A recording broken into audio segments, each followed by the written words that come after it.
Magsiawit kayo sa Panginoon ng isang bagong awitin. Magsiawit kayo sa Panginoon, buong sandaigdigan. Awitan ang Panginoon at purihin ang kaniyang ngalan. Ipahayag ang kanyang pagliligtas sa lahat ng panahon. Magsiawit kayo sa Panginoon ng isang bagong awitin. Magsiawit kayo sa Panginoon, buong sandaigdigan. Sa ngalan ng Ama, ng Anak at ng Espiritu Santo, Amen. sumainyo ang Panginoon. At sumayo rin. Mga kapatid, tinipon tayo bilang kaanim na angkan ng Diyos, kaya dumulog tayo sa mawaing Panginoon na nagpapatawad ng lubos. Sinugong tagapagpagaling sa mga nagsisisi, Panginoon, kaawaan mo kami. Panginoon, kaawaan mo kami. Dumating na tagapag-anyayang mamakasalanan ay magsisi, Kristo, kaawaan mo kami. Kristo, kaawaan mo kami. Nakaluklok ka sa kanan ng Diyos Ama para ipamagitan kami. Panginoon, kaawaan mo kami. Panginoon, kaawaan mo kami. Kawan tayo ng makapangyarihan Diyos, patawarin tayo sa ating mga kasalanan, at patnubayan tayo sa buhay na walang hanggan. Amen. Manalangin tayo.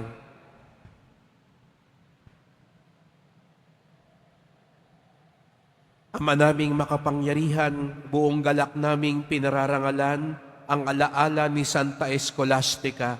Ang pagtingin namin sa kanya bilang huwaran sa katapatan ay magbunga nawa ng aming pagkakaroon ng maasahang pag-ibig sa aming paglilingkod sa iyo at sa pamumuhay sa walang maliw mong kagalakan. Sa pamamagitan ni Jesucristo, kasama ng Espiritu Santo, magpasawalang hanggan. Amen. Magsiupo muna ang lahat. Ang simula ng aklat ng Henesis. Nang simulang likhain ng Diyos ang lupa at ang langit, ang lupa ay wala pang hugis o anyo. Dilim ang bumabalot sa kalaliman at umiihip ang malakas na hangin sa ibabaw ng tubig. Sinabi ng Diyos, magkaroon ng liwanag. At nagkaroon nga. Nasiyahan ang Diyos nang ito'y mamasdan. Pinagbukod niya ang liwanag at ang dilim. Ang liwanag ay tinawag niyang araw, at ang dilim naman ay tinawag niyang gabi. Dumaan ang gabi at sumapit ang umaga. Iyon ang unang araw. Sinabi ng Diyos, magkaroon ng kalawakang maghahati sa tubig upang ito'y magkahiwalay. At nangyari nga ito. Ginawa ng Diyos ang kalawakan na pumagitan sa tubig na nasa itaas at nasa ibaba. Langit ang itinawag niya sa kalawakan. Dumaan ang gabi at sumapit ang umaga. Iyon ang ikalawang araw. Sinabi ng Diyos, magsama sa isang dako ang tubig sa silong ng langit upang lumitaw ang lupa. At ito'y nangyari. Ang lupa ay tinawag niyang daigdig at karagatan naman ang nagsama-samang tubig. Nasiyahan siya nang ito'y mamasdan. Pagkatapos, sinabi ng Diyos, magkaroon sa lupa ng lahat ng uri ng halamang namumunga at nagbubutil. At nangyari ito. Tumubo nga sa lupa ang gayong mga halaman. Nasiyahan siya sa kanyang ginawa nang ito'y mamasdan. Dumaan ang gabi at sumapit ang umaga. Iyon ang ikatlong araw. Sinabi pa ng Diyos, magkaroon ng mga tanglaw sa langit para mabukod ang araw sa gabi. Ito ang magiging batayan sa bilang ng mga araw, taon at kapistahan. Mula sa langit, ang mga ito ay magsasabog ng liwanag sa daigdig. At ganyan nga ang nangyari.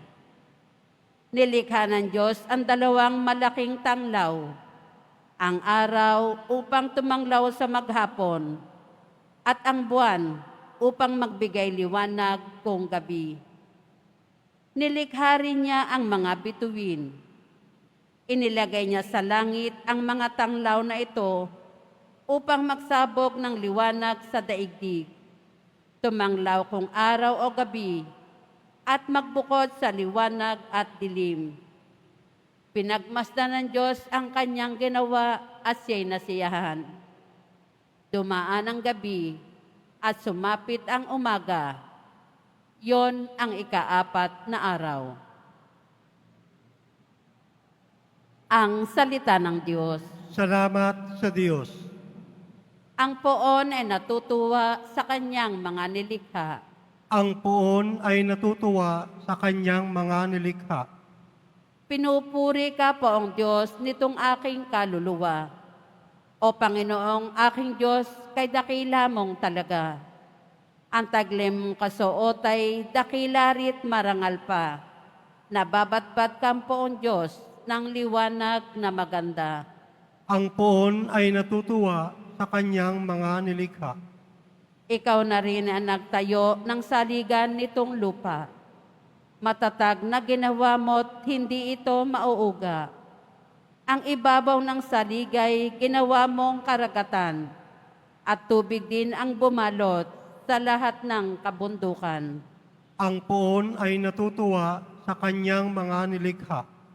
Lumilikha ka ng ilog na patungong kapatagan. Sa gilid ng mga burol, umaagos na marahan. Sa naroong kakahuyay, umaawit na masaya. Mga iboy nagpupugad sa malabay nilang sanga. Ang poon ay natutuwa sa kanyang mga nilikha. Sa daigdig, ikaw poon, kay rami ng iyong likha. Pagkat ikaw ay marunong, kaya ito ay nagawa. Sa dami ng nilikha mo'y nakalatan itong lupa. Purihin ang Panginoon, purihin mo, kaluluwa. Ang poon ay natutuwa sa kanyang mga nilikha. Magsitayo na po ang lahat.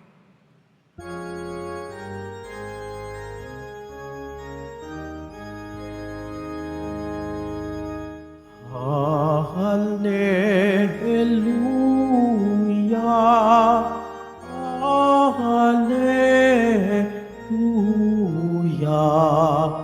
Hallelujah,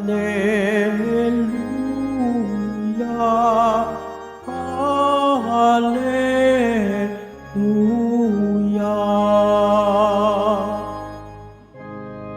Ipinangaral ni Jesus ang paghahari ng Diyos. Sakit ay kanyang ginamot. Hallelujah, Hallelujah, Hallelujah, Hallelujah.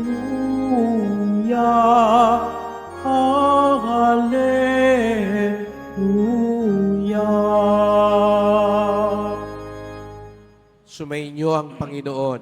At sumaiyo rin. Ang pagpapahayag ng mabuting balita ng Panginoon ayon kay San Marcos. Papuri sa iyo, Panginoon. Noong panahon yon, sina Jesus at ang kanyang mga alagad ay tumawid ng lawa at pagdating sa Genesaret ay isinadsad nila ang bangka. Paglunsad nila, nakilala siya agad ng mga tao, kaya't nagmamadaling nilibot ng mga ito ang mga pook sa paligid at ang mga may sakit na nakaratay sa higaan ay dinala nila kay Jesus.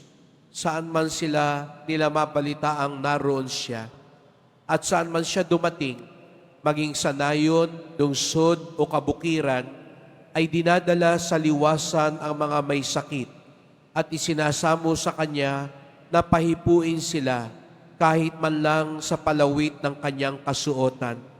At lahat ng makahipo nito ay gumagaling.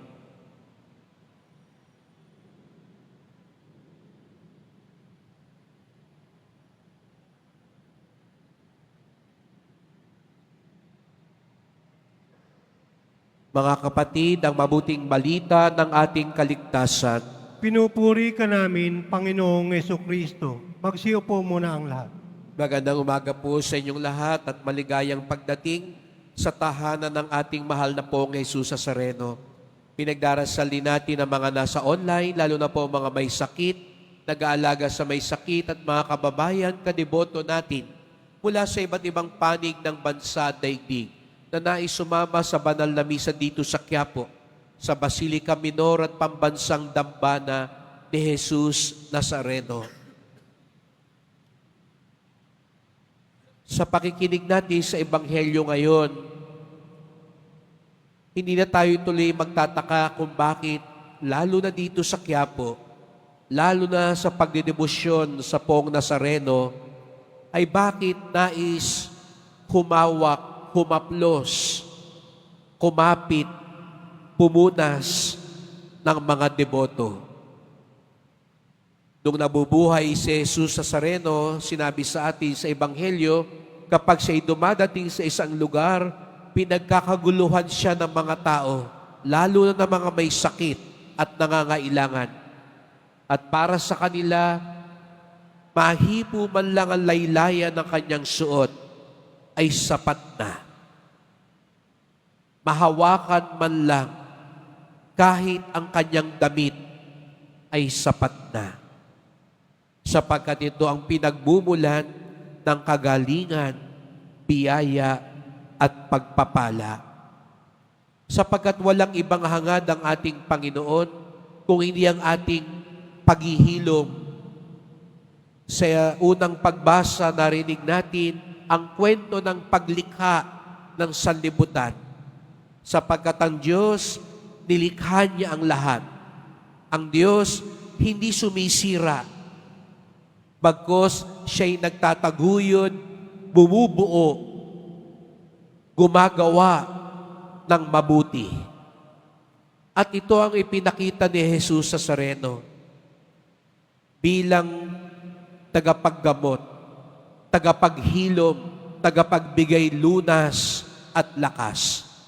Kaya tayo dumudulog sa Kanya upang mapanibago ang ating buhay. Ngunit sana matandaan din natin mga kapatid, ang paghihilom ni Jesus Nazareno ay simula. Simula pa lamang ng ating engkwentro sa Kanya. Sapagkat hindi lang niya nais palakasin ang ating katawan. Hindi lang niya nais pagalangin ang sugat at sakit ng ating katawan. Pagkos ang nais niya ay maghilom ang ating kaluluwa sapagkat ang dulot niyang biyaya ay kaligtasan. Opo mga kapatid, ang paghihilom ng katawan ay simula lamang sapagkat ang tunay at kaganapan niyang biyaya ay kaligtasan. Lagi ko po itong sinasabi, aanin natin ang malakas na katawan kung tayo'y tad-tad pa rin ng kasalanan.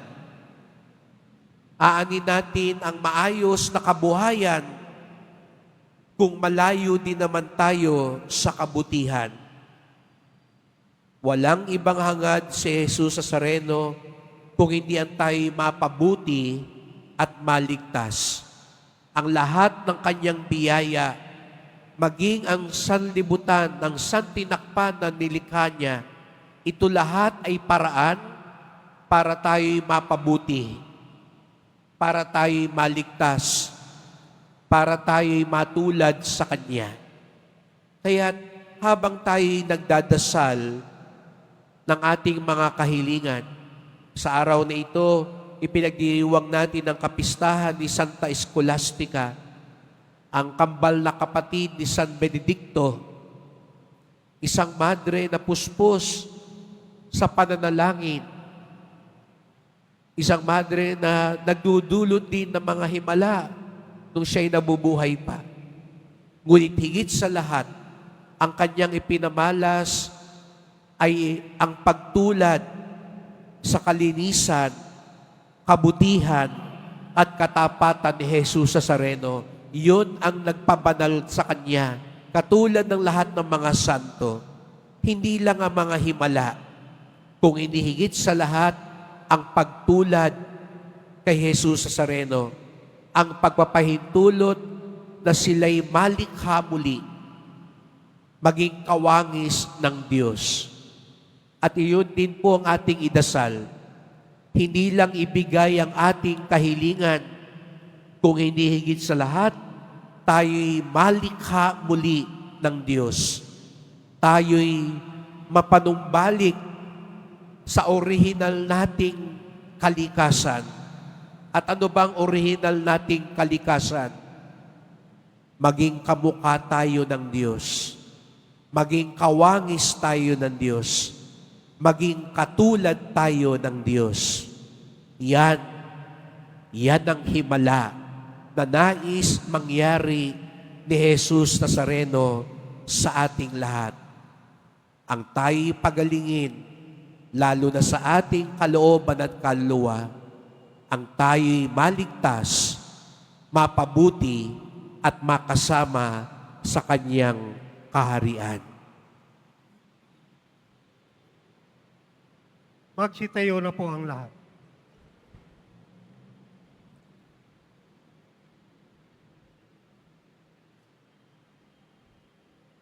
Mahal ko mga kapatid, manalangin tayo sa Ama na nagnanais na gumaling ang lahat. Hindi niya itinataboy ang sinumang nangangailangan dumulog sa Kanya.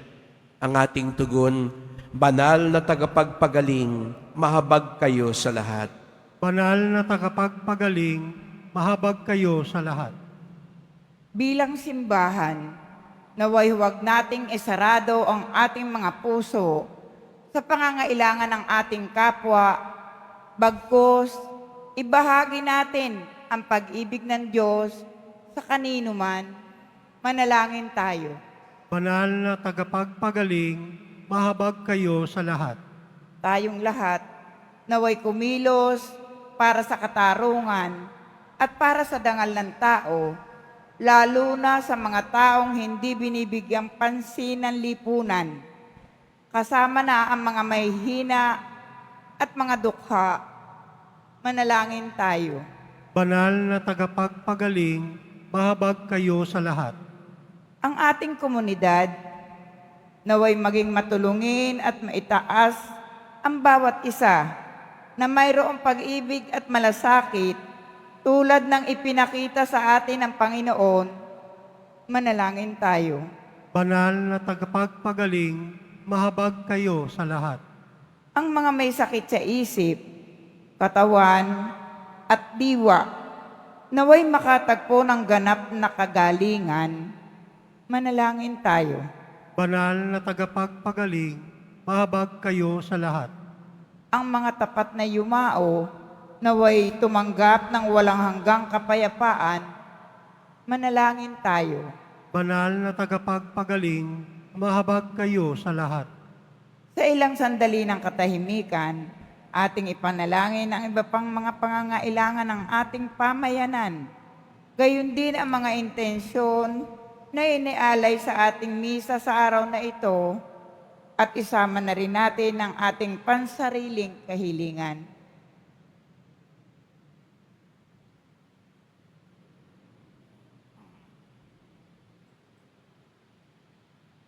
Manalangin tayo. Banal na tagapagpagaling, mahabag kayo sa lahat. Makapangyarihang Ama, pakinggan mo ang aming mga panalangin at aming mga puso at gawin mo kaming laging handa upang tanggapin at mahalin ang pangangailangan namin mga kapatid sa ngalan ni Kristong aming Panginoon. Amen. Magsiupo muna ang lahat.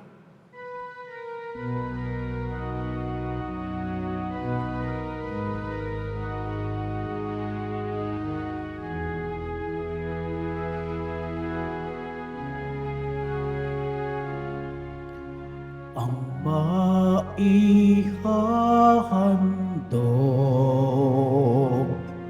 sa'yo, Panginoon, ay tinapay at alak mula sa aming kamay. Sa iyong kabutihan, aming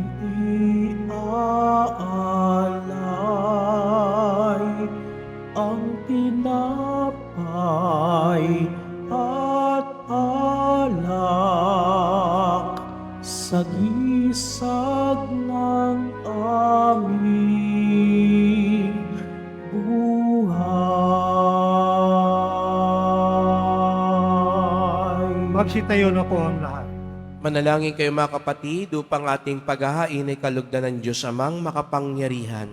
Tanggapin nawa ng Panginoon itong paghain sa iyong mga kamay, sa kapurihan niya at karangalan, sa ating kapakinabangan at sa buong sambayanan niyang banal. Ama naming lumikha, sa pagpapahayag namin sa iyong kadakilaan, ngayong ginugunita namin ng dalagang si Santa Escolastica, ang kalugod-lugod niyang kagitingan sa pamumuhay ay magpagindapat nawang kalugdan mo ang aming mga alay. Sa pamamagitan ni Jesucristo, kasama ng Espiritu Santo, magpasawalang hanggan. Amen. Sumainyo ang Panginoon. At sumayo rin. Itaas sa Diyos ang inyong puso at diwa. Tinaas na namin sa Panginoon. Pasalamatan natin ang Panginoong ating Diyos. Marapat na siya ay pasalamatan. Ama naming makapangyarihan, tunay ngang marapat na ikaw ay aming pasalamatan. Ngayong ikinagagalak naming may mga banal na tao na nagtalaga ng sarili sa anak mong si Jesucristo upang imamalas nila ang paghahari mo at maakit ang kapwa na manalig sa iyo. Ngayon sa amin ibinigay ng iyong anak na minamahal ang kabanalang iyong taglay at hangad mong kamtin ng tanan. Ito ang pinanggalingang aming ngayong nililingon. Dito mo rin nais na kami makarating at humantong. Kaya kaisa ng mga anghel nagsisiawit ng papuri sa iyo nang walang humpay sa kalangitan, kami nagbubunyi sa iyong kadakilaan. Santo, Santo, Santo, Panginoong Diyos ng mga hukbo, napupuno ang langit at lupa ng kadakilaan mo, o sana sa kaitaasan. Pinagpala na paririto sa ngalan ng Panginoon, o sana sa kaitaasan. Magsiluhod po ang lahat. Ama naming banal, ikaw ang bukal ng tanang kabanalan, kaya't sa pamamagitan ng iyong Espiritu, gawin mong banal ang mga kaloob na ito, upang para sa amin maging katawan at dugo ng aming Panginoong Hesukristo. Bago niya pinagtiis ang kusang loob na maging handog, hinawakan niya ang tinapay, pinasalamatan kanya, pinaghati-hati niya yon, iniabot sa kanyang mga lagad at sinabi, "Tanggapin ninyong lahat ito't kanin. Ito ang aking katawan na ihahandog para sa inyo."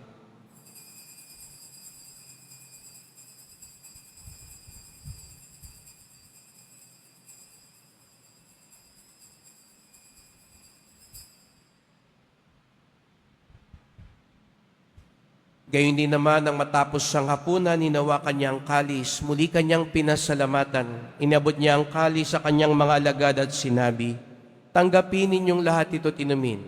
Ito ang kalis ng aking dugo, ng bago't walang hanggang tipan. Ang aking dugo na ibubuhos para sa inyo't para sa lahat, sa kapagpapatawad ng mga kasalanan. Gawin niyo ito sa pag-alala sa akin."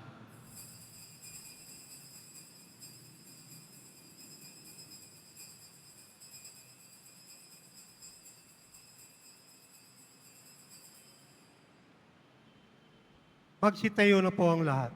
Ipagbunyi natin ang misteryo ng pananampalataya.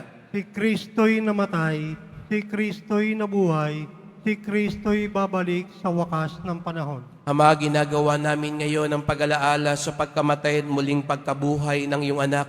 Kaya tinalay namin sa iyo ang tinapay nagbibigay buhay at ang kalis na nagkakaloob ng kaligtasan.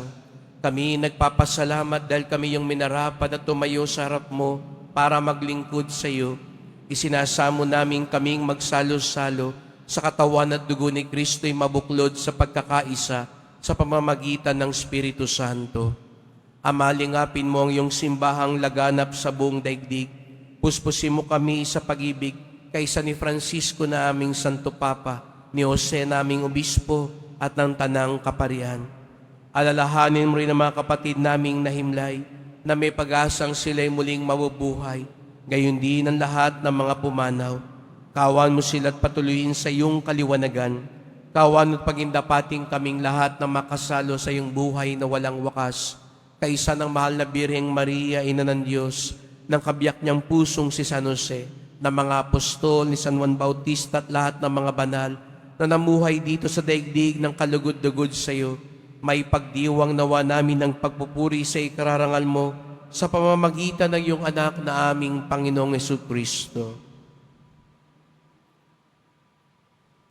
Sa pamamagitan ni Kristo, kasama niya at sa Kanya, ang lahat ng parangal at papuri ay sa iyo, Diyos Amang makapangyarihan, kasama ng Espiritu Santo, magpasawalang hanggan. Amen. Buong galang tayong tumawag sa ating Ama sa langit. Ama namin, Sumasalangit ka, sambahin ang ngalan mo, mapasa amin ang kaharian mo, sundin ang loob mo dito sa lupa para nang sa langit. Bigyan mo kami ngayon ng aming kakanin sa araw-araw at patawarin mo kami sa aming mga sala para nang pagpapatawad namin sa nagkakasala sa amin. At huwag mo kaming ipaintulot sa tukso at iadya mo kami sa lahat ng masama. hinihiling namin kami adya sa lahat ng masama, pagkalooban ng kapayapaan araw-araw, iligtas sa kasalanan, ilayo sa lahat ng kapahamakan, samantalang aming pinananabikan ang dakilang araw ng pagpapahayag ng tagapagligtas naming si Jesucristo. Sapagkat iyo ang kaharian at ang kapangyarihan at ang kapurihan magpakailanman. Amen. O Panginoong Jesucristo, sinabi mo sa iyong mga apostol at ngayon sinasabi mo sa amin lahat dito, kapayapaan ang iniiwang ko sa inyo, ang aking kapayapaan ay binibigay ko sa inyo. Tunghayan niyo po ang aming pananampalataya, huwag po ang aming mga kasalanan, at pagkalooban kami ng kapayapaan at pagkakaisa, ayon sa iyong kalooban, kasama ng Espiritu Santo, magpasawalang hanggan. Amen. Ang kapayapaan ng Panginoon ay laging sumainyo. At sumaiyo rin. Magbigayan tayo ng kapayapaan ni Kristo sa isa't isa.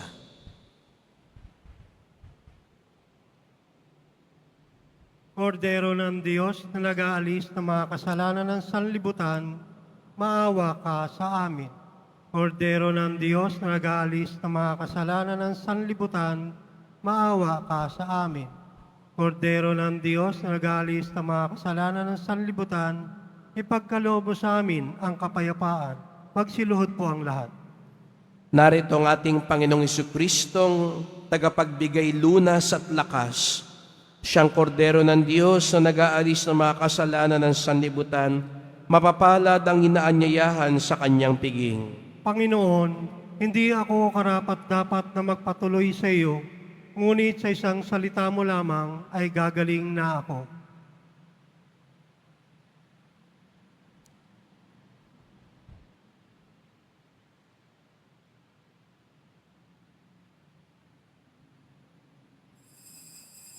Para sa lahat ng tatanggap ng banal na komunyon, sasagot po tayo ng amin. Pagkasabi ng pari o ng lay minister ng katawan ni Kristo at isubo agad sa bibig bago umalis sa harapan ng pari o lay minister. Sumunod po tayo.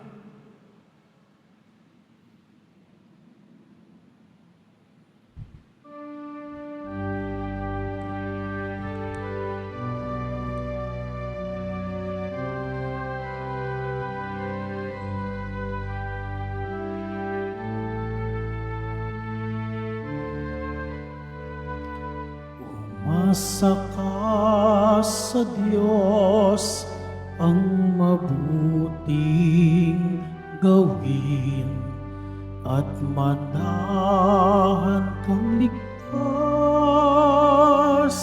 sa lupain. Sa Diyos mo hanapin ang kaligayahan at pangarap mo ay makakamtan. Ang iyong sarili sa Diyos mo ilagak, pag nagtiwalay tutulungan kang ganap. Ang kabutihan mo ay magliliwanag, katulad ng araw kung tanghaling tapat.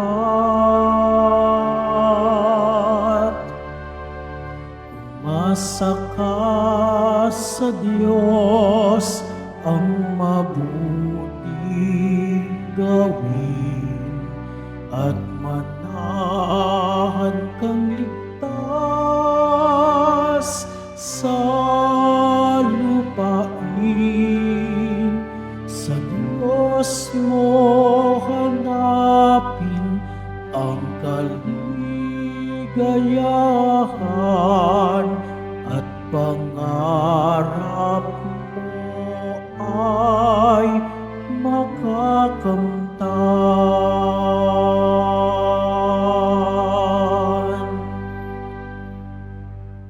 Announcement, mga kadiboto, mabibili pa rin po sa ating Paris Finance Office ang Nazareno Images, Nazareno Medallion, at ang Nazareno Novena and Prayer Booklet in English or Tagalog.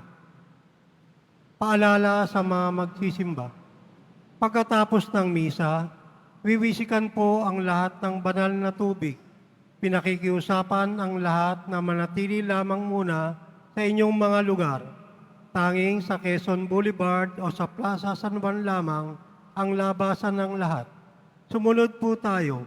Maraming salamat po sa inyong pagdalaw at pagsisimba sa Basilica Menor, Pambansang Dambana ni Jesus Nazareno.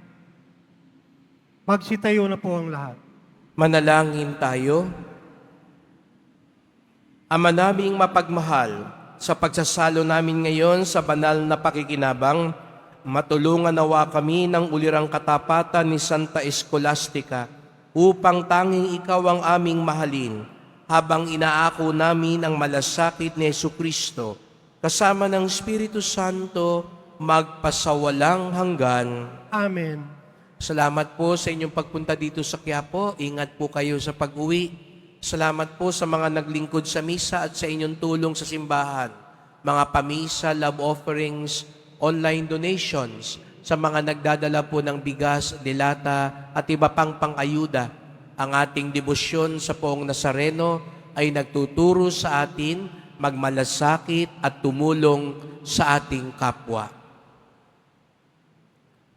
Ang lahat ng himala at biyaya ni Jesus Nazareno ay patungo sa ating kabutihan at kaligtasan. Hayaan nating gawin niya tayong bagong nilikha, kawangis ng Ama. Sumainyo ang Panginoon. At sumaiyo rin. Mahal na pong Jesus Nazareno, inihayag mo sa pamamagitan ng krus ang walang maliw na pag-ibig ng Diyos sa sangkatauhan. Pakinggan mo ang kahilingan lalo na para sa mga nangangailangan ng iyong tulong at awa. Makamtanawa namin ng iyong kasagutan ng may utang na loob na tinatanaw. Basbasan din po ninyo itong mga imahe at dasalan upang lalo kaming manalangin at magtiwala. Sa pamamagitan ng bendisyon na ito, naway lalo kaming maging mapaglingkod, masunuri na tapat sa iyo na aming maluwalhating Panginoon, magpasawalang hanggan. Amen. At pagpalaing kayong lahat ng makapangyarihang Diyos, Ama at Anak at Espiritu Santo. Amen. Humayo kayong taglay ang awa at pag-ibig ng Poong Jesus Nazareno. Salamat sa Diyos.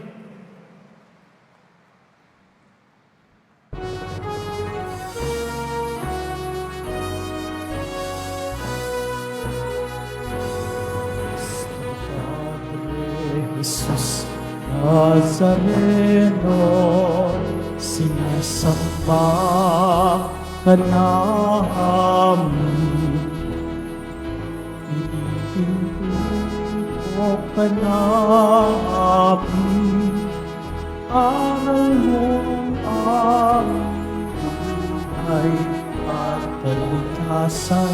Cristo Padre Jesus Nazareno, iligtas mo kami sa kasalanan.